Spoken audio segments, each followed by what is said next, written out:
speakers for allowing the youngest to present in front of you the way forward to net zero. And I guess that is the right thing to do, because we are starting this action in the universities with the youth, and it is very important that a youth is addressing the youth. So I call this as next piece, Y to Y, youth to youth. And my main topic would be how. Throughout the day, you must have listened to our speakers telling us why it is needed, what needs to be done, and why carbon neutrality is important. But I would focus my talk on how this carbon neutrality will be implemented in the university campuses, and how Green TERRE Foundation would help you to implement this carbon neutrality net zero in the university campuses. And I would like to say, please give yourself a round of applause. Because first step is already done. You have signed the pledge, you have committed to make your campuses net zero. So yes, you're into action, and the action begins from today. So step 1 is done. Next.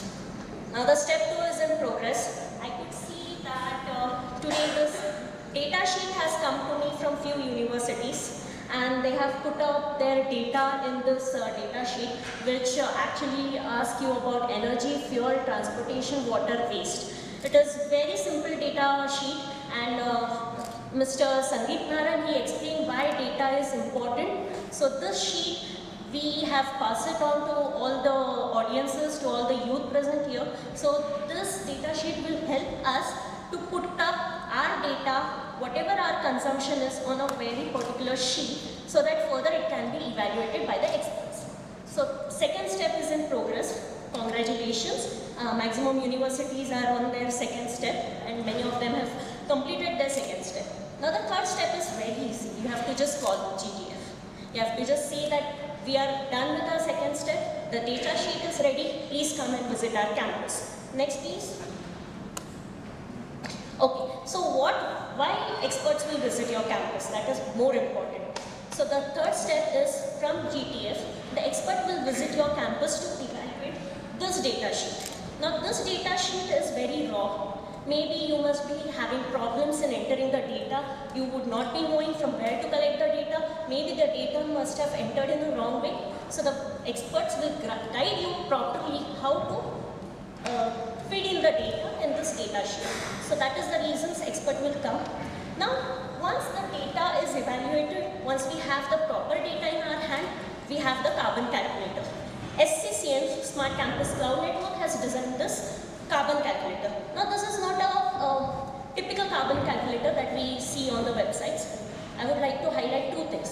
One, this carbon calculator has been designed by the youth. I mean to say the intern who was working with us, he designed this carbon calculator.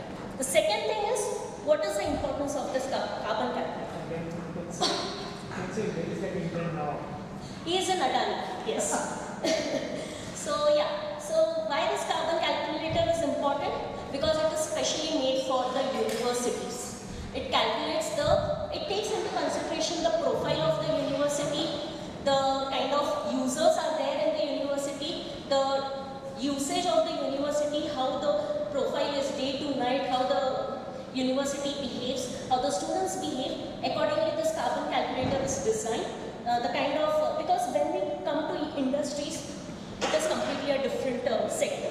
But when we come to universities, some of the fuels maybe are not used in the university, they are used in industry. So the carbon calculator that we have developed, it actually, you can say, it's the university based and the student friendly. So any student would able to feed in the data and get his individual as well as his campus emissions. So that is the carbon calculator.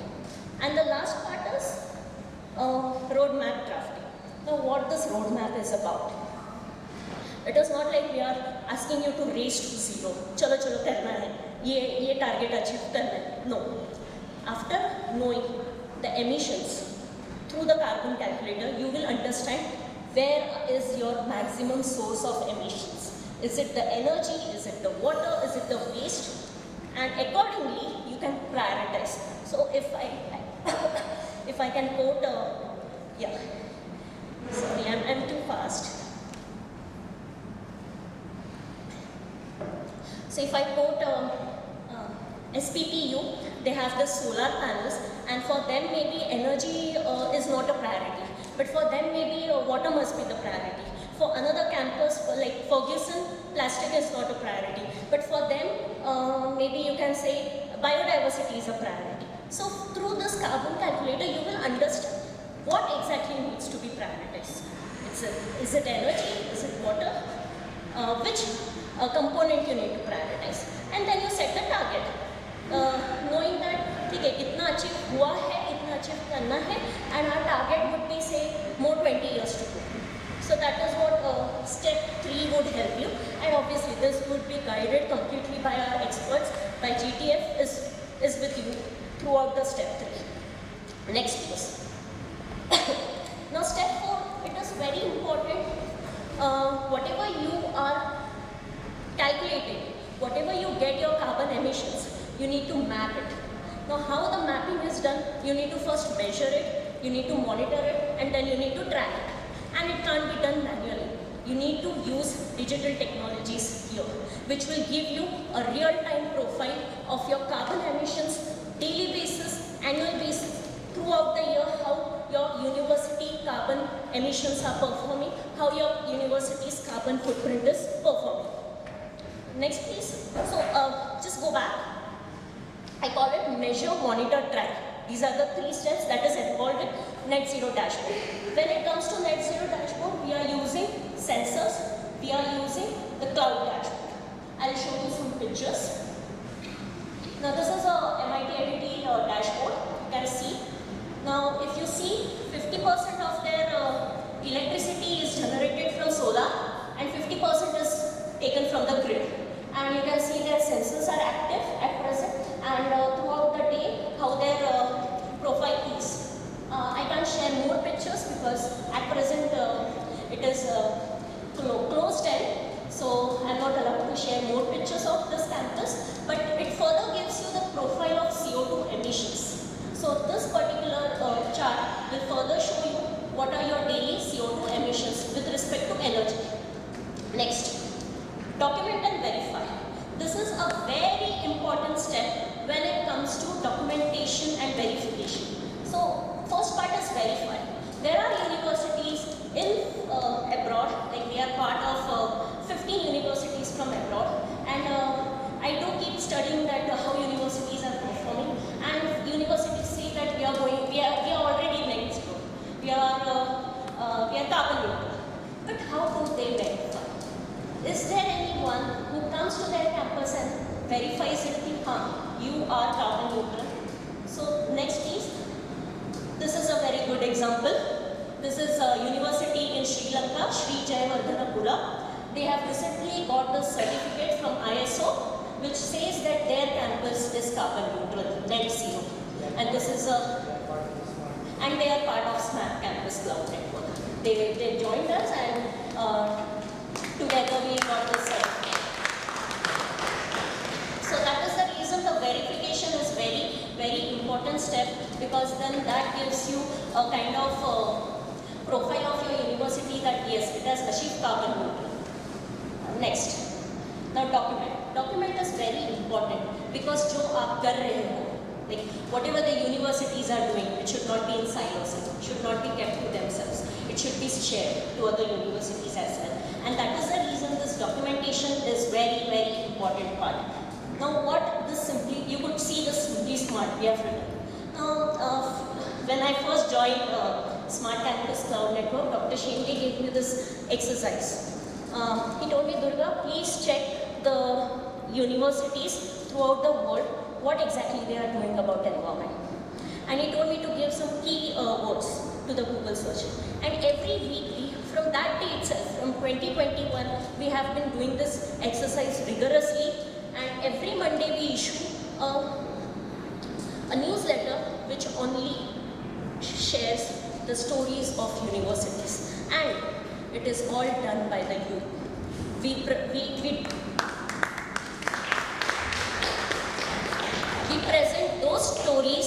which are done by the youth.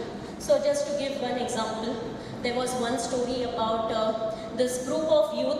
They want to come to the campus, but they want to come by public transport. They don't want to use their vehicle.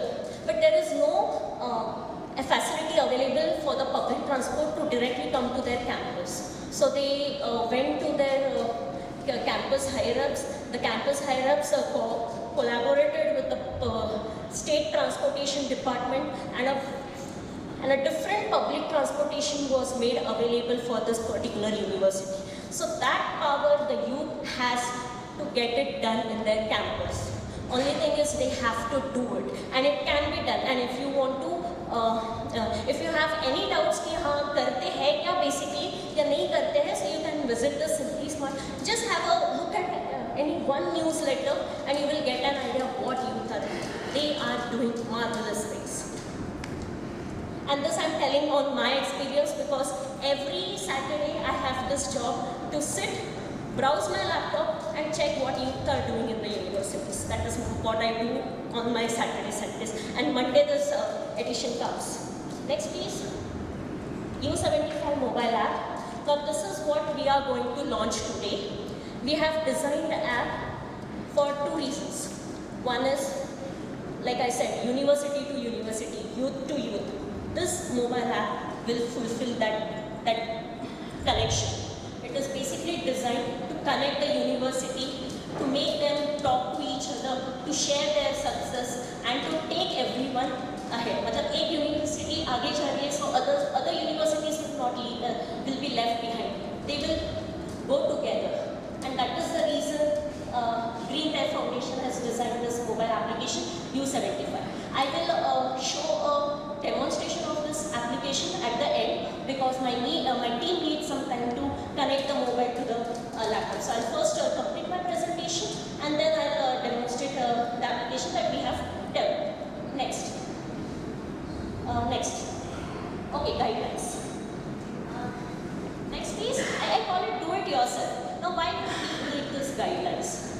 We need these guidelines because at some places where experts they will take some time, or some things which you want to do it yourself, this guidelines would help you to do. I call it Pancha Sutri. Like we have Pancha Mahabodh, we have 5 fingers. That is how we have this 5 guidelines, which talks about water, landscape, IEQ is about indoor environment quality. Now someone from the audience, he was asking about the air or the aviation. I cannot link it, but if someone talks about the air inside the room, I would just give a just briefing about indoor environment quality. It is basically 90% of our time we spend in our indoors. It is only 10% of the time we spend outdoors. So when we spend our 90% of the time in indoors, are we breathing the right kind of air? Are we getting the right kind of atmosphere or the surrounding to improve our efficiency? That is what IEQ, Indoor Environment Quality, talks about. It talks about the kind of paint that needs to be put on the walls. It talks about the right kind of lighting that needs to be put on. It talks about the acoustics level that needs to be put on. And just one example which I would like to quote why indoor environment quality is important is one. I was on my field visit to Dubai, and I met Surinder sir, and he was telling me one story about a student. So there was a kindergarten school, and there was a problem with one student. He was not able to perform very well. So he was taken to the doctor. There was analysis done, और कुछ पता नहीं चल रहा था why he is not performing. And when he was taken to the right kind of person, he came to the campus. He observed the campus, and the real reason was that boy was sitting at the last bench, और उसको teacher क्या बोल रहे हैं वो सुना ही नहीं दे रहा था, वो देख नहीं पा रहा था. So that is the reason he was not able to perform. So that is the reason indoor environment quality is very important when it comes to schools or the universities. because whatever the message has been delivered by the teachers, they spend their time in delivering the lectures, whether it is reaching to the students in the right manner or not. So it may be to do with the lighting. Sometimes the lights are less, so they are not able to focus properly. Sometimes the kind of odor that is there inside the room that makes them a bit sick. So there is the sick building syndrome, the concept. That is what if the buildings are sick, it directly impacts the students or the user inside the building. So that is about IEQ. I just took some more time to just explain why IEQ is important. Then single-use plastic. So